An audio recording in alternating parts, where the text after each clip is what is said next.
हरियाणा के मुख्यमंत्री मनोहर लाल के चीफ मीडिया कोऑर्डिनेटर जो नवनियुक्त हैं वो सुदेश जी हमारे साथ हैं, कटारिया जी।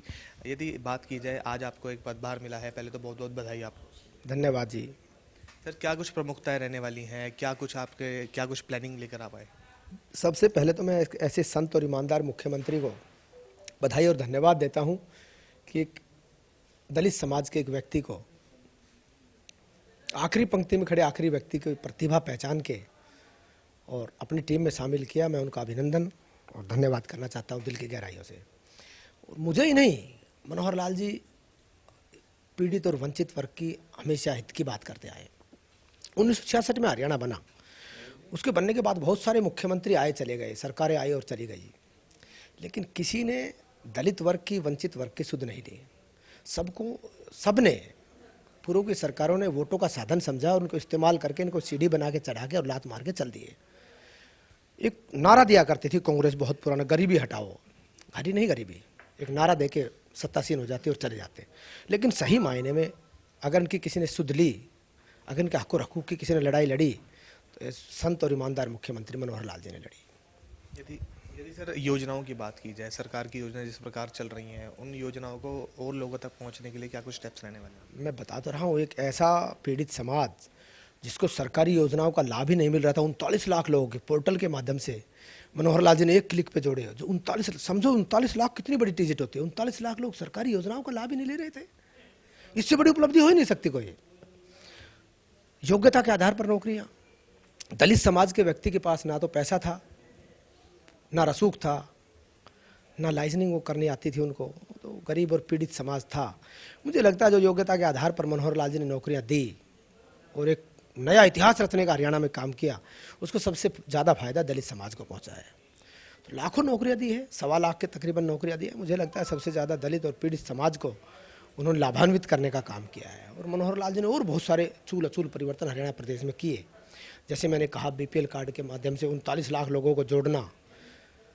किसी व्यक्ति ने, किसानों की सोची थी, ढाई रुपए के चेक आया करते थे, एमएसपी पर फसलें खरीदनी होती थी। 14 फसलों को एमएसपी पर खरीद करके मनोहर लाल जी ने किसान हितैषी होने का एक प्रमाण आपको दिखा दिया। कोरोना जैसे विकट और विषम परिस्थिति में कि किस प्रकार से किसानों को लाभ मिल सके, मंडियों की संख्या 4 गुना करके उनको एक एक दाना खरीदने का काम किया हो। तो मुख्यमंत्री जी हर वर्ग के हित की बात करते हैं और बहुत बड़े बड़े चूल अचूल परिवर्तन हरियाणा प्रदेश में किए हैं, जो आज तक 1966 से आज तक किसी मुख्यमंत्री ने किए। मैं उनको संत बार बार इसीलिए कह रहा हूँ, बाणे से संत नहीं, विचारों से संत हैं। एक ऐसे संत मुख्यमंत्री जिन्होंने संत कबीर से प्रेरणा लेके और अपने निवास स्थान का नाम संत कबीर कुटीर रख दिया, इससे बड़ी उपलब्धि कोई हो ही नहीं सकती।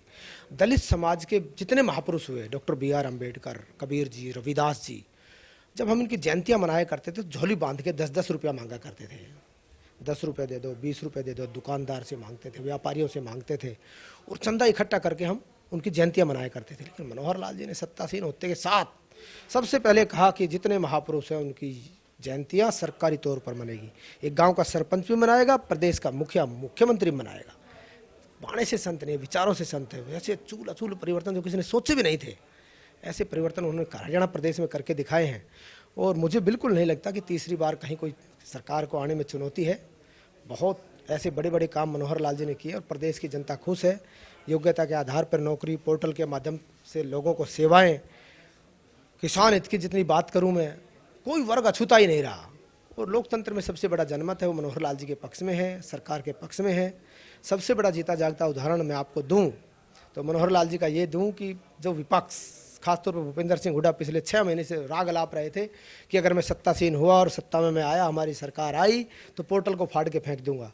लेकिन 5 दिन पहले प्रेस कॉन्फ्रेंस करके उन्होंने कहा पोर्टल तो बड़ी गजब की चीज़ है, फाड़ के फेंकने की चीज़ नहीं है, इसको फाड़ के नहीं फेंकूंगा, बदलाव जरूर मैं करूंगा। जो विपक्ष का मुख्य आदमी जिस बात का लोहा मानता हो, जिसका जलवा मानता हो मनोहर लाल जी का, इससे बड़ा जीता जागता उदाहरण नहीं हो सकता। तीसरी बार सत्तासीन फिर से भारतीय जनता पार्टी प्रचंड बहुमत से आएगी और मनोहर लाल जी के पक्ष में लोग ईमानदारी पर, उनके कर्मठता पर मोहर लगा के तीसरी बार भारतीय जनता पार्टी की सरकार बनाएंगे। ये थे हमारे साथ मुख्यमंत्री के chief media coordinator Sudesh Kataria ji, जिनसे हमने खास बातचीत की। कैमरा जितेंद्र के साथ मृदुल यादव, न्यूज़ चंडीगढ़।